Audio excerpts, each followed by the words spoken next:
تاجیکستان برحق سرزمینی بهشت آساست. مردمش از بنیاد از ازل بزرگمنیش و آزاده و صاحب خیردند.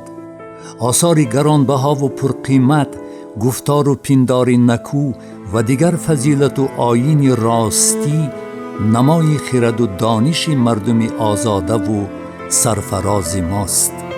وادی زرفشان با مردم آزاده و مهنت قرینش در تاجیکستان بهار آغوش و برون از آن شهرت یار است. خاک زرخیز و رده کوههای استوارش هزاران اسرار را در خود نهفته است. نقش و آثار مردم آسوده و روشن ضمیرش از ازل در رشد و پیشرفت و تمدن والای مردم تاجیک مقامی خاصه دارد. دانشمند معروف، خادم دولتی و مورخ برجسته میرزا امین میرسید زاده که زندگی نامه او رمز صداقت و وفاداری به آب و خاک میهن اجدادی و عبرت نسل هاست، با کار و پیکار و خدمت‌های کم نظیرش افتخاری وطن و همدیاران می باشد. کودکی میرزا امین میرسید زاده در دهه ررز ناحیه عینی در یک پاره ملک عزیز تاجیکستان گذشته، استخوانش با زحمت و مهنت دوستی که خاص مردمان با آر و ناموس کوهستان وطن است سخت گشته است. تحصیل را در مکتب ابتدایی دهه گرفته، هنوز در آوان مکتب خانی یک جوان سیرتلاش، زیرک و آینده بین در راه رسیدن به مقصدهای خیش کوشش ها می کرد. از مشکلی ها نمی هراسید، به آینده با چشم امید می نگریست.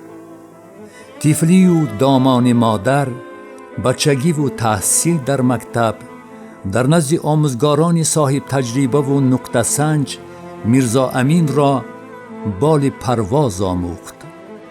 بال پروازی که به سرمنزلی مقصود میرسانید. در دبستان میرزا امین یکی از شاگردان فعال بود، ولی از میان همه فنها و درس تاریخ را بیشتر میپسندید. از اینجا بود که مدام آرزوی آموزگار فن تاریخ شدن را در قلب میپرورید. همین گونه سالها پی هم سپری گشتند و میرزا امین پس از ختم مکتب میانه با دعای خیر والدان و با یک جهان آرزو و هوس‌های نیک برای ادامه تحصیل به شهر دوشنبه آمد. او حجت‌های خود را به فکولته تاریخی سابق انستیتوت پداگوژی شهر دوشنبه، امروزه دانشگاه دولتی آموزگاری تاجیکستان به نام صدرالدین عینی سپاریده، از امتحان قبول گذشته عنوانی پرشرف دانشجویی را صاحب می شود. تحصیل در دانشگاه دنیای آرزوهای میرزا امین جوان را بازم رنگین تر نمود. او همواره در تکاپو و فتح قله‌های نو در زندگی و کمالات شخصی تلاش می نمود. محبت شهر دوشنبه همچون مکان رسیدن به آرزوهای دیرینه از روزهای نخستین در دل میرزا امین میرسید زاده مسند گزید. این مکان برایش عزیز و دوست داشتنی گردید. دوشنبه گلریز نیز این جوان سیر تلاش را چون مادری غمخوار در کنار گرفت و بحر کمالات و فتح قله‌های نو و نوی حیات و زندگی راهنمایی نمود. همینطور سالها سپری گردیدند و میرزا امین دانشگاه را با دیپلم اعلا و انتظام نمونوی ختم نمود.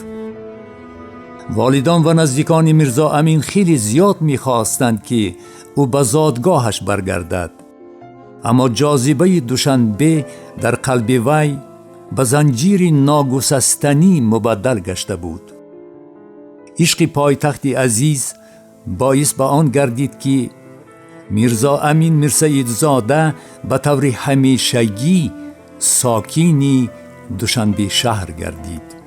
میرزا امین میرسیدزاده هنوز در آوان دانشجویی با راهنمایی و توصیه استادان به کارهای تربیوی و تشکیلاتچی مشغول گردید.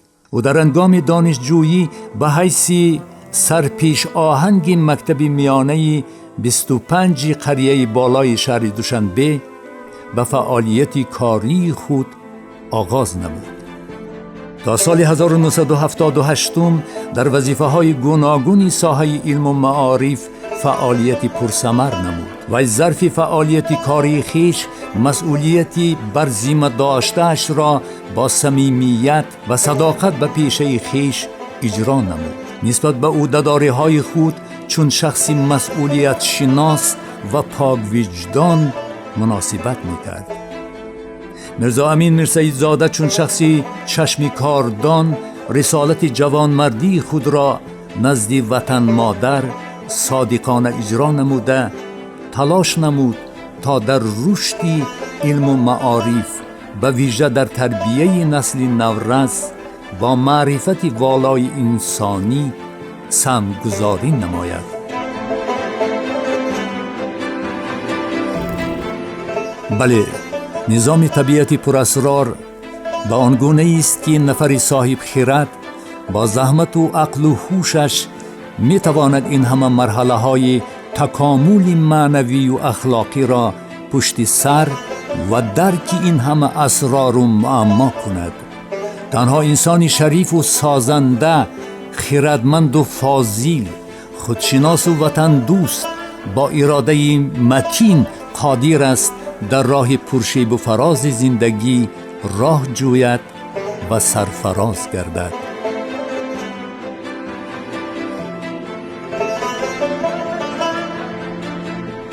میرزا امین میرسیدزاده توانست که با روزنه تاریخ و تمدن ملت وارد عالم خویشتن شناسی گردد. خرد را که بلد بود زود در میان ساکنان شهر دوشنبه محبوب گردید. ماه فوریه سال 1978 میرزا امین میرسیدزاده کاتب مسئول حفظ یادگاری‌های تاریخی، فرهنگی و مدنی سابق ناحیه راه آهن، امروزه ناحیه شاه منصوری شهر دوشنبه انتخاب کردید. در این مرحله او در حفظ یادگاری‌های تاریخی و فرهنگی ناحیه خدمت‌های ماندگاری را به سامان رسانید. زیاد از 8 سال در این زمینه کار و فعالیتی پرثمر نمود. مهارت و ملکه تشکیلاتچی، مسئولیت شناسی، مهنت دوستی و کاربری میرسیدزاده را راهبریت کمیته اجرایی دیپوتات‌های خلق شهر دوشنبه به اینابت گرفته سال 1986 او را به کار جلب نمودند. میرزا امین میرسیدزاده در این کارگاه نیز با شرافت مهنت حلال و تلاش‌های همیشگی زود موقع خود را میان کارمندان پیدا نمود. سپس در وظیفه‌های گوناگون دولتی اجرای وظیفه نمود.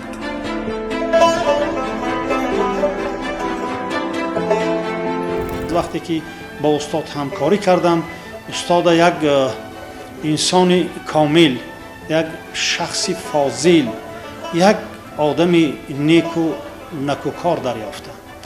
ما با استاد نه اینکه همکار بودیم، همکاری میکردیم، بلکه با استاد یار و دوست و برادر بودیم. خب استاد در رشد کارهای حکومت شهر خیلی خدمت‌های ارزنده به جا آوردند، زیرا سالهای طولانی در این نهاد کار کردند.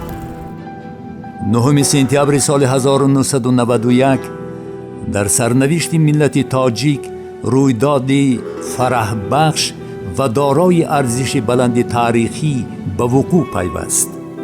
تاجیکستان صاحب استقلال شد.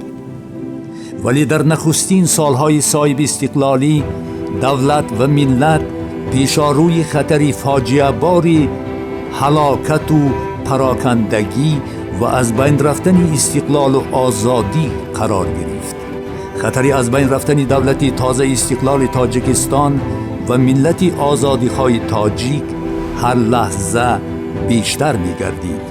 خوشبختانه در چنین وضعیتی حساس تاریخی ابرمردی صلح آور محترم امام علی رحمان با خرد ازلی سد راه پراکندگی های ملت شدند.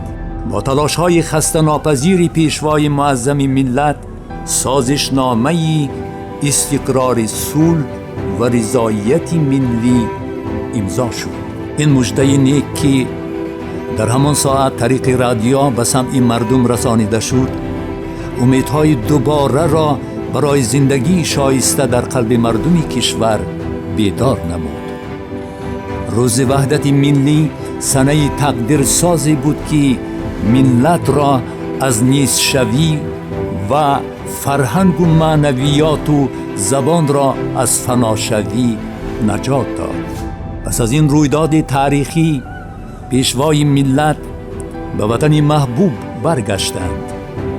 در فرودگاه شهر دوشنبه انبوی کارمندان ساحه‌های کسب و کار گوناگون سروری محبوب دولت را با شکوه و جلال تمام استقبال نمودند. سعادت زندگی و قسمت به میرزا امین میرسعید زاده دست داد که او در این مراسم شکوهمند اشتراک نماید. اختر نحس از سر ما رفت، اختر صبر یار ما آمد. کوهسارا ببخش هستی ما، کوهسارا ببخش هستی ما. ننگ و ناموس و آر ما آمد. جنگ دیوانوار ما بگذشت، صلح دیر انتظار ما آمد. پاس محنت‌های صداقتمندانه و فعالیت پرثمر در ساختار دولتی سال 1999 میرزا امین میرسعید زاده با فرمان پرزیدنت جمهوری تاجیکستان محترم امام علی رحمان با افتخارنامه حکومت جمهوری تاجیکستان سرفراز گردانیده شد. شاید چنین مسئولیت، چنین خصلت و خصوصیت های استاد میرسعید زاده بود که آن کس سالهای طولانی در دوره های وزبین در حکومت شهر کار کردند و تا آخر مدیر شعبه مناسبت های بین المللی حکومت شهر به عهده داشتند. این مرد شریف اینک 45 سال کامل است که در ساختارهای گوناگون دولتی که از این 33 سالش در مقامات اجرایی حاکمیت دولتی شهر دوشنبه می باشد صداقتمندانه فعالیت می نماید.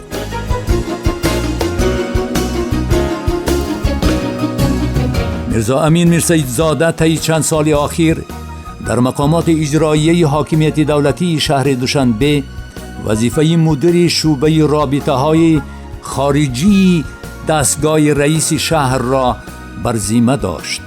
سهم این مردی چشم کاردان در گسترش و پیشرفت شعبه خارجی دستگاه رئیس شهر دوشنبه مخصوصاً در تقویت مناسبت‌های بین المللی مایه ستایش است. در این مدت مناسبت‌های دوستانه پایتخت تاجیکستان شهر دوشنبه با شهرهای بزرگ جمهوری مردمی چین، روسیه، هندوستان، اتحاد دولت‌های مستقل و دیگر کشورهای جهان گسترش یافتند.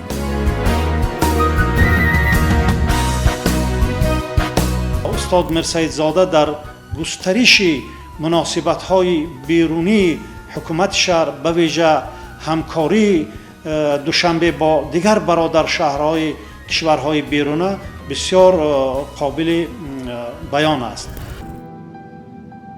میرزا امین میرسید زاده مهارت بلند تشکیلاتچی دارد. او جهت آمادگی و برگزاری چاره‌بینی‌های مهم سیاسی و فرهنگی و مدنی سهمی سازگار می‌گذاشت.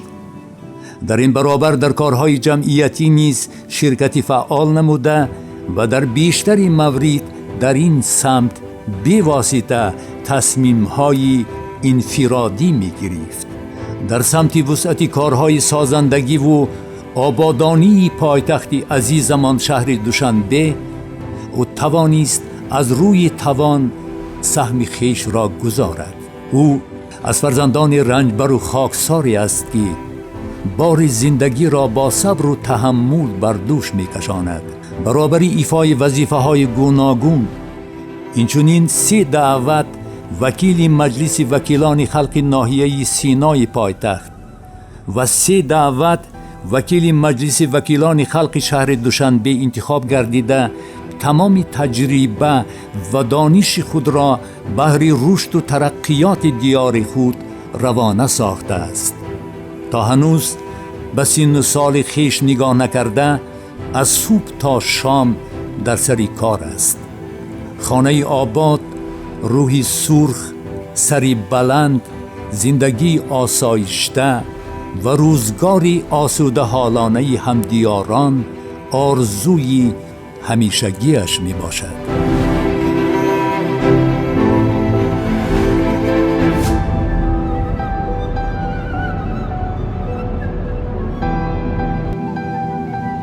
این انسان چی در اویله‌داری، چی در همسایه‌داری و چی در خویش و تبرداری همه وقت در حلقه دوستانند.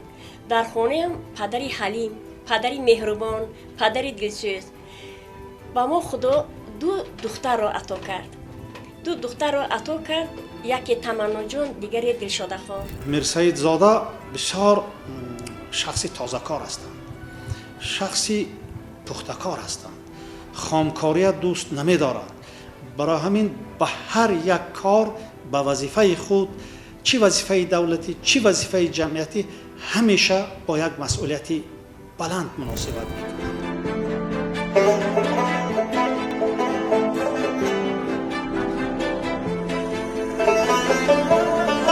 این زمان خادم دولتی، مورخ برجسته، عضو فخری اکادمی ملی علمهای تاجیکستان، اعلاچه مطبوعات تاجیکستان، اعلاچه فرهنگ تاجیکستان، اعضای فعال حزب خلق دموکراتی تاجیکستان، دارنده چندین دیپلم و افتخارنامه ها و مکافات های ساختار و نهادهای مختلف کشور، میرزا امین میرسید زاده در حلقه پیوندان و نبیرگان با شکرگزاری از میهن آباد و آسوده دولتی پیری میراند.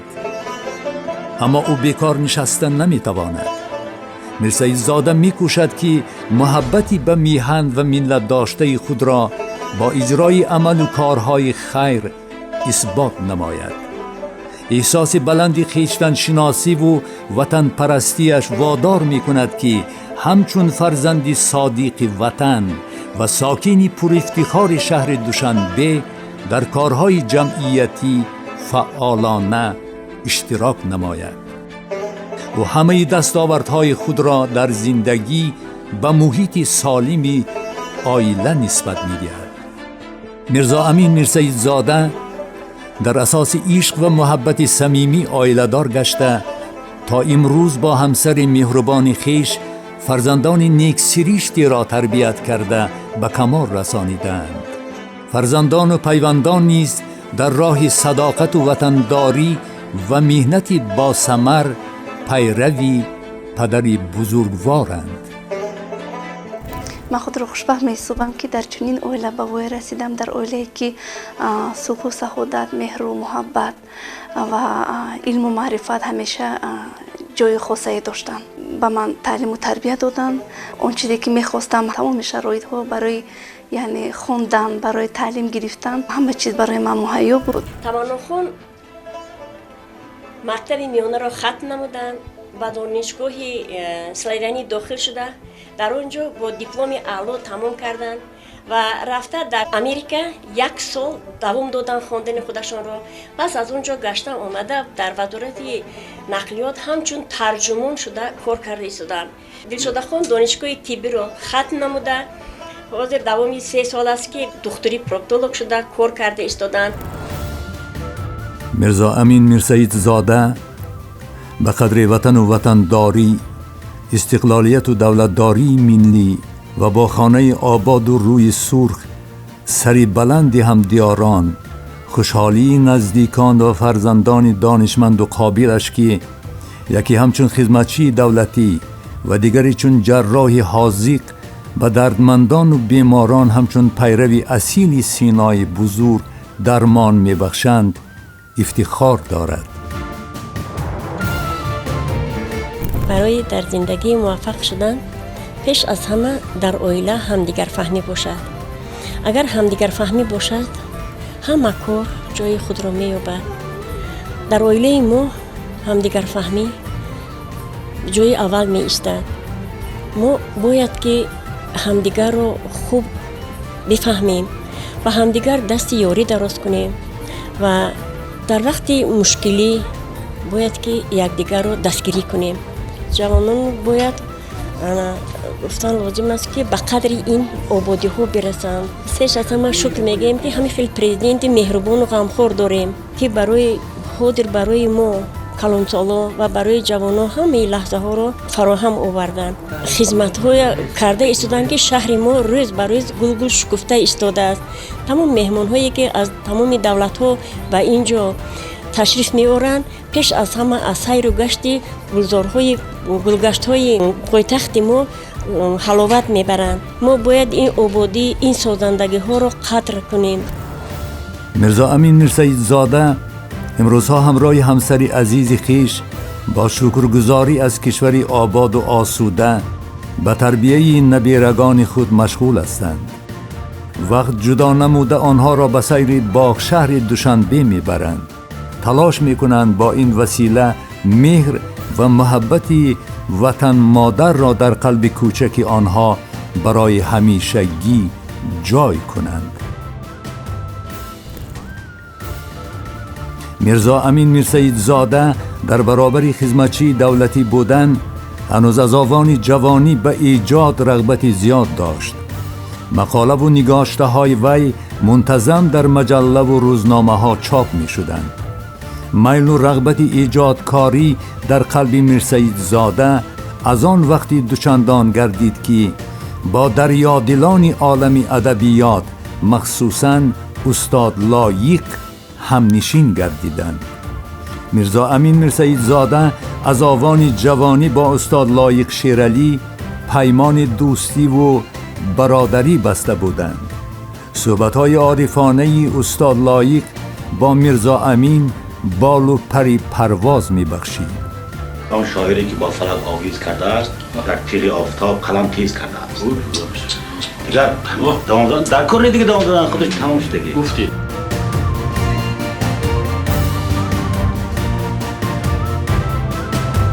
به خانه ما شاعران و نویسندگان بسیار می آمدن. یعنی از آن جمله استاد لایق شیرعلی که پدرم با آنها بسیار دوست بودند و همکاری میکردند. همسر استاد لایق شیرعلی رهبر صنف من بودند در مکتب میانه تحصیل عمومی رقم 54 و وابسته به این دوستی پدر و استاد لایق شیرعلی باز هم مستحکم تر گردید. نیم استی شرابیم و کبابیم و ربابیم، نیم استی شرابیم و کبابیم و ربابیم، پروای می و خانه خمار نداریم. گر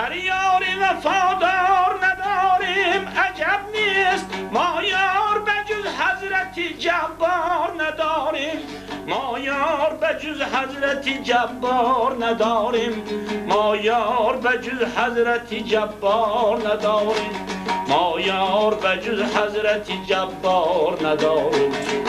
آه یارم ما در دو جهان غیر خدا یار نداریم.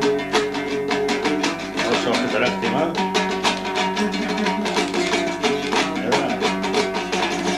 جوانی معلوم کرده. آه یارم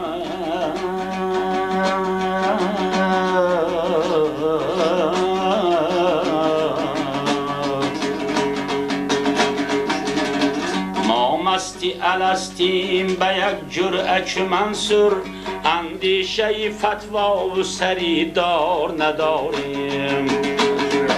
آه یارم ما در دو جهان غیر خدا یار نداریم.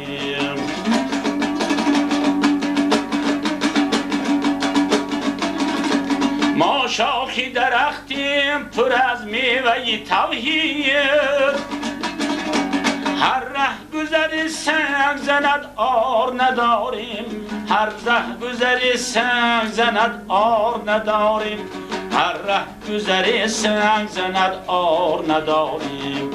آه یارم ما در دو جهان غیر خدا یار نداریم.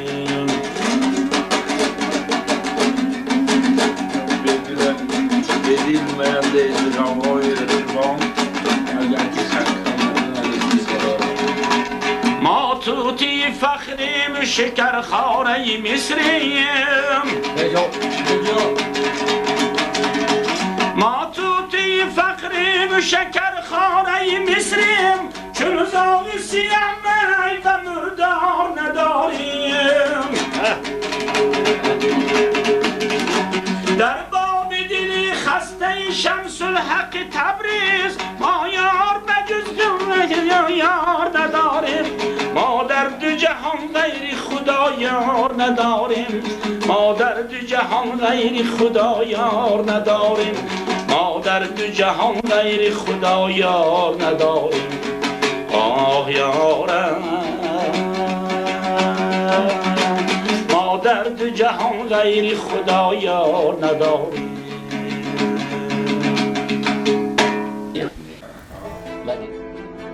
میرزا امین با توصیه و راهنمایی‌های لایق شیرعلی در راه ایجاد گام‌های استوار گذاشت. او در مسیر پرشیب و فراز ایجاد پوبلیتسیستیک را انتخاب نمود، زیرا سمت فعالیتش همین را تقاضا می نمود. تا به امروز یک سلسله کتاب‌های میرزا امین میرسید زاده با زیوری نشر پیراسته گردیده دسترس خوانندگان گشتند. در تهیه کتاب‌های دست جمعی و انسیکلوپدی دوشنبه سامی میرسید زاده ارزنده وصف و ستایش است. از جانب میرزا امین میرسید زاده همچون ایجادکار سرمحصول و زحمت پیشه کتاب‌های دوشنبه در شاهراه وحدت، دری کشاد خودشناسی، دوشنبه قلب تاجیکستان، عبارت از 4 جلد و کتاب رستم امام علی دست پروری مکتب دولتداری پیشوای ملت روی چاپ آمدند که هر یکی از این کتاب ها به خواننده خود تأثیر مهمی در خودشناسی و احترام گذاشتن به صلح و وحدت و استقلال دولتی خواهند داشت. مهمترین دستاورد ایجادی پدر این نشر کتابی دوشنبه قلب تاجیکستان بود که با توصیه پدر توانستم کمی هم باشد در نشر این کتاب سهم خود را گذارم. میرسید زاده بجز آنکه در کارهای دولتی مشغول بودند، گاه خامه به دست به ایجاد سر و کار می گرفتند. استاد مؤلفی چندین کتاب ها هستند، مرتبی چندین کتاب ها هستند، نگارش ها یا مقاله ها ایجاد می کردند و یکی از محصول دست استاد میرسید زاده کتاب دوشنبه قلب تاجیکستان است. سال 2019 استاد از گفته و از نوشته شخصای برومند ما، از سیاستمداران و از شعر شاعران، از نوشته نویسندگان وابسته به حیات دوشنبه شهر عزیز پایتخت کشورمان این کتاب مرتب کردند.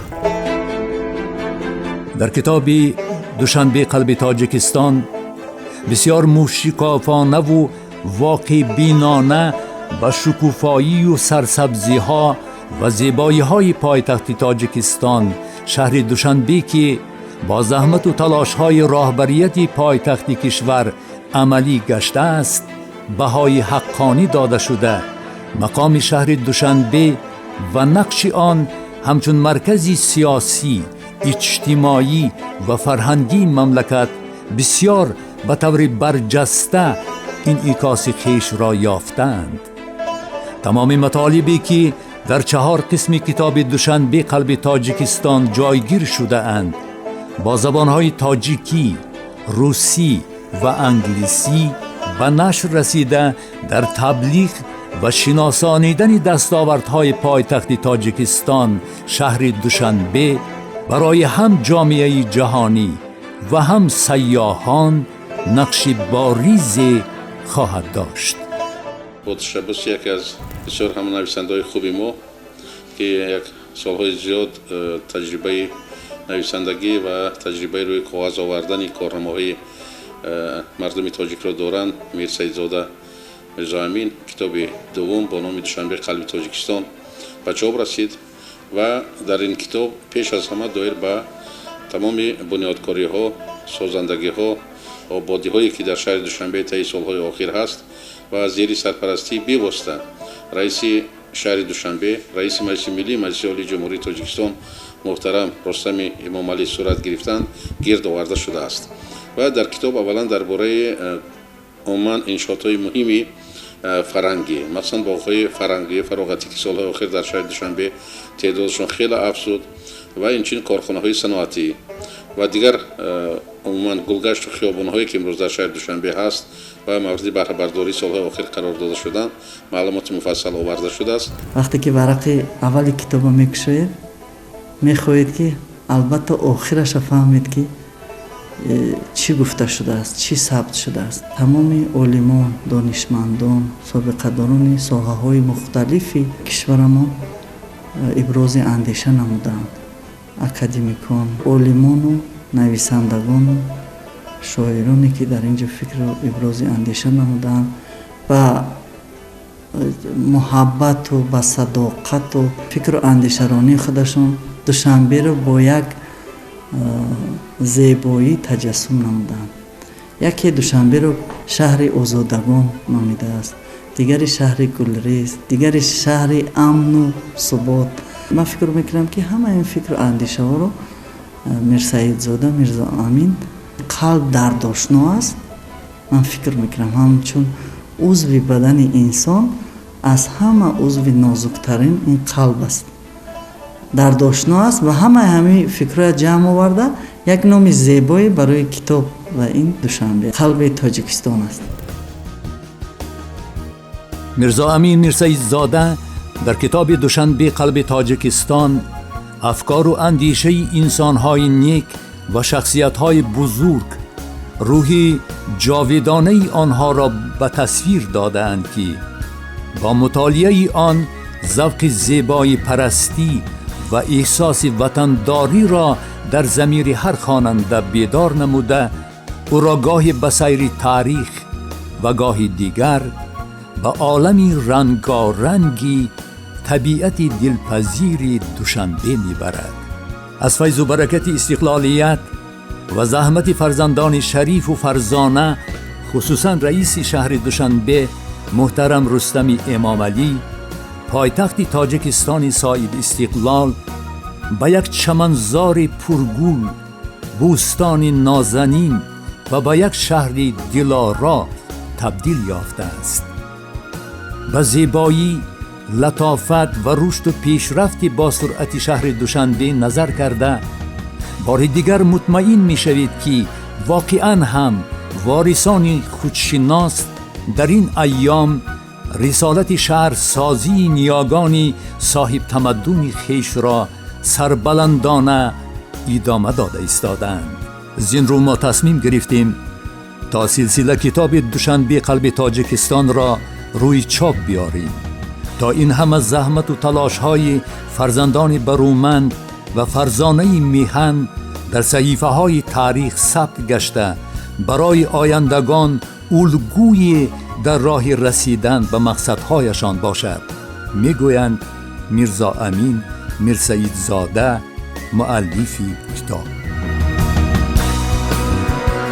مؤلف خدمت خیلی زیاد به خرج داده است، توانسته است که هم اون دستاوردی که در شهر دوشنبه هست خوب روی کاغذ آورد و هم در همکاری با مؤلفان و اون چهره‌های سیاسی، فرهنگی و چهره‌های گفتم اربابان مهنت و اربابان سیاستی که در اینجا مقاله اونها گرد آورده شده است، توانسته است که همکاری کرده. یک کتاب بسیار خواندن باب و یک کتاب که در حقیقت با تکیه به دلیل‌های معتمد از کارنامه رئیس شهر دوشنبه به واسطه درک می‌دهند روی کاغذ آورده است و موفق هم شده است. کتاب گنج بی‌بها است. وقتی که انسان کتاب می‌خواند، دنیای همون انسان بسیار زیبا است، باطن انسان زیبا می‌شود، چون که کتاب خودش سراسر پند است، نصیحت است، تربیه است.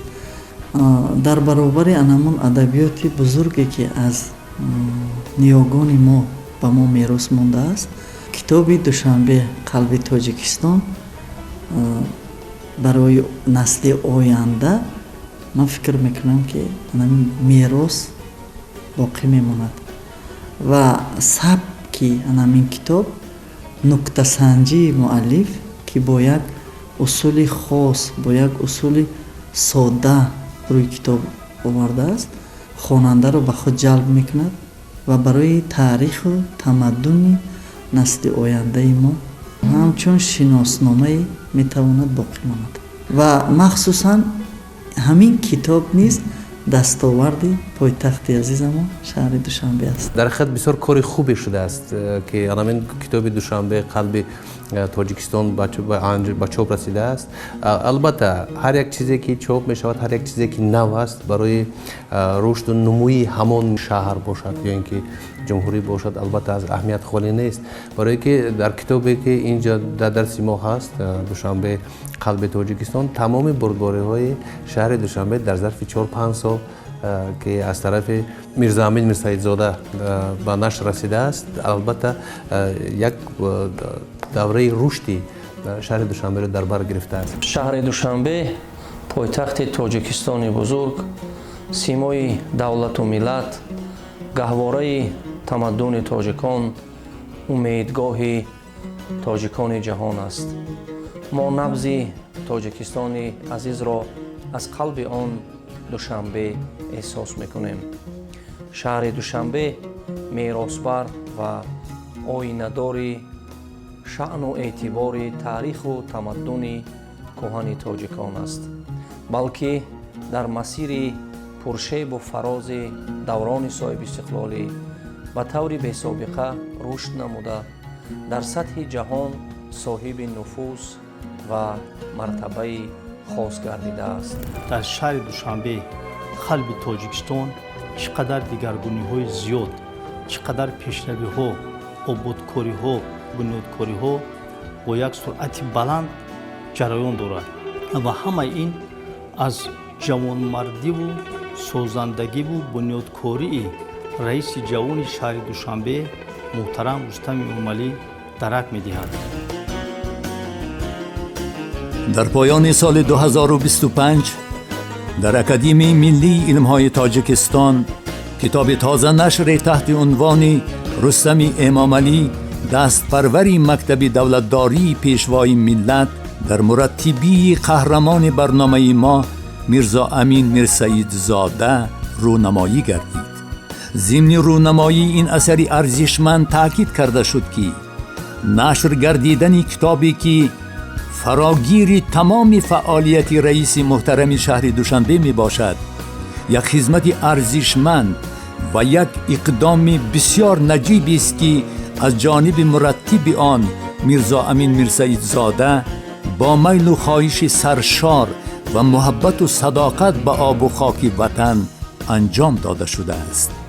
زیرا این اثر ارزشمند شناسنامه و حجت بی‌بهای خدمت و تلاش‌های رئیس مجلس ملی مجلس عالی جمهوری تاجیکستان رئیس شهر دوشنبه محترم رستم امامعلی بوده یک مخزن بزرگ علمی و قاموسی راهنمایی است بهر پژوهندگان و عالمان جوان تاجیک و دانشمندان جهان. با افتخار 35مین سالگرد استقلال دولتی جمهوری تاجیکستان کتاب تازه نشر با نام رستم امامعلی دستپرور مکتب دولتداری پیشوای ملت با اسلوب خاصه روی چاپ آمد و باعث سرفرازی هیئت عالمان کشور است که رونمای کتاب مورد نظر در بارگاه علم و معرفت تاجیک اکادمیای ملی علم‌های تاجیکستان برگزار گردید. کتاب رستم امامعلی دستپرور مکتب دولتداری پیشوای ملت مجموع مقاله‌های عالمان و زیاییان و خادمان دولتی و سیاسی کشور را جهت معرفی خدمت‌های ماندگار شهردار جوان محترم رستم امامعلی همچون دستپرور و ادامه بخش مکتب دولتداری اساسگزار صلح و وحدت ملی پیشوای ملت پرزیدنت جمهوری تاجیکستان محترم امامعلی رحمان در بر گرفته است. این کتاب سری وقتی است و از طرف دیگر این کتاب دارای اهمیت خیلی بزرگی تربیوی است و اون جوانانی که با مکتب دولتداری پیشوای معظم ملت پیوست هستند یا که پیروان پیشوای معظم ملت هستند آنها از این همچون نمونه همچون عبرت استفاده میکنند که چگونه باید زحمت کشید، چگونه باید کار کرد و چگونه باید سروری کرد.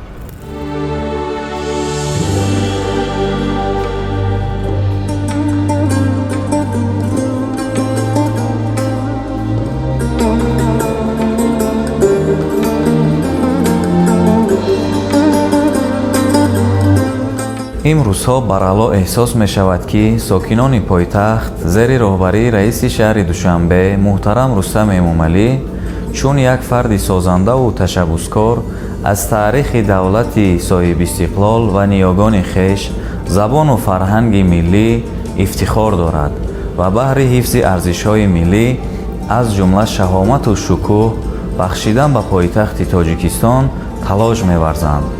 ҳамин аст ки солҳои охир симои шаҳри душанбе ба куллӣ тағйир ёфт. гулгашту хиёбон ва боғҳои фарҳангиву фароғатии пойтахт гулистони нақшинро мемонад. аз файзу баракати истиқлолият ва заҳмати фарзандони шарифу фарзона хусусан раиси шаҳри душанбе муҳтарам рустам эмомалӣ пойтахти тоҷикистони соҳибистиқлол ба як чаманзори пургул бӯстони нозанин ва ба як шаҳри дилоро табдил ёфтааст.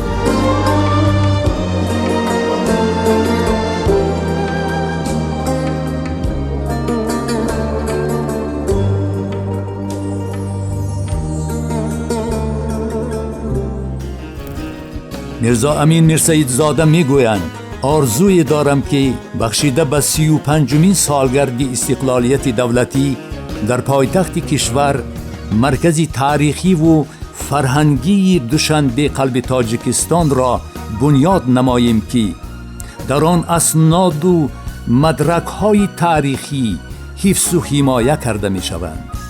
اینچنین به محققان و پژوهندگان داخل و خارج، آموزگاران و دانشجویان و محصلین مکتب‌های پایتخت امکان فراهم آورده می شود که جهت آموزش و تالیف رساله‌های علمی و پوبلیسیستی از اسناد و مدرک‌های مرکزی تاریخی و فرهنگی دوشنبه قلب تاجیکستان استفاده نمایند.